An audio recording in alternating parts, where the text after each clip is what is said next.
Oh, the church under the Milky Way, version 1. We're going to the, some read. Some read after the workout. It's good to do that. On the Knowles, a separate piece. I've been back and forth from this book, and I was very interested in the begin. The preface and all the summary is pretty good. So every paragraph is so intense that sometimes what happens, I know it's going to be great.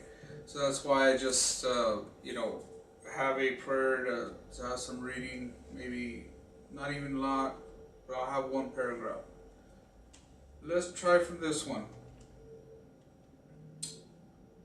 This is for the Finney's explanation. Finney's explanation of why he jumped from the tree involved his belief that we are all getting ready for the war. Before the master funny is the essence of his careless peace. Careless peace. Consequently, the master see Finney as possessing all the qualities that the free and careless young man should possess.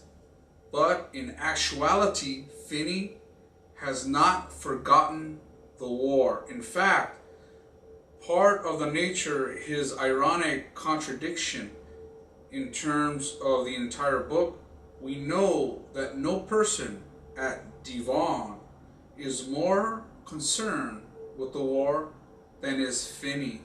But at the same time, no person there except Finney pretends to believe that there is no war, but that it is a part of a great hoax. For example, in this chapter, Finney justifies his wearing of the tie because it all ties in with the bombing in Central Europe. After the party is over, he tells Jean that he doesn't believe that the Allies really bombed Central Europe. Consequently, Finney's spontaneous and natural ability to evoke the right explanation at the right moment makes him the symbol to the faculty of the life the war was being fought to preserve. So it's very intense. And remember, that was before World War II. And we're talking about the end of the war. So sometimes what happens is that we got to look at the time and like, is this paragraph and is Phineas thinking of what you're saying? We already know that war before the war too. The question is the end of World War II. We go to second paragraph, page 16. Finney's reverse or contradictory nature is also suggested in his calm ignorance of the rules, combined with a winning urge to be good. He seemed to love the school truly and deeply, and never more than when he was breaking the regulation. It is the spontaneous and contradictory nature which Jean cannot understand and which ultimately contributes to his attempting to destroy Finney. The novel takes as its frameworks the actual war of the adults. World War II, and this war is set against the mythical peace of his adolescence. When the adults look back on adolescence, they see the good years and fail to remember all the struggles. The adult fails to remember that passing from adolescence adolescence to maturity is in itself a continuing war and battle.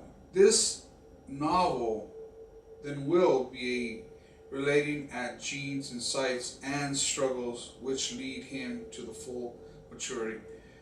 Okay, trying more information about this.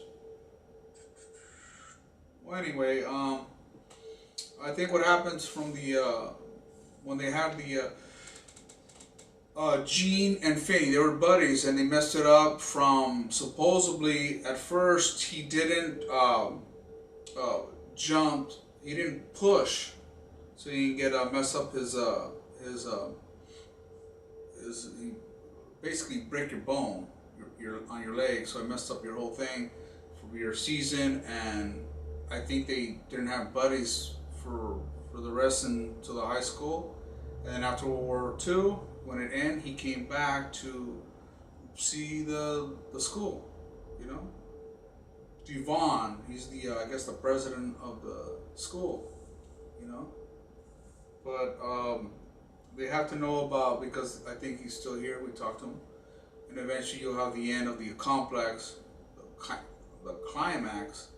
So it's like they gotta talk about it. It's like, is that the truth, the real truth, and the McCoy, Mr. McCoy? We will see. Okay, but you gotta think more. I mean, because it's like it's a lot of complex. Well, thanks for everything, and we'll have a next books and more chapters and all the themes of what's going on right here to protect people from the future. We have to know about the past. History, baby.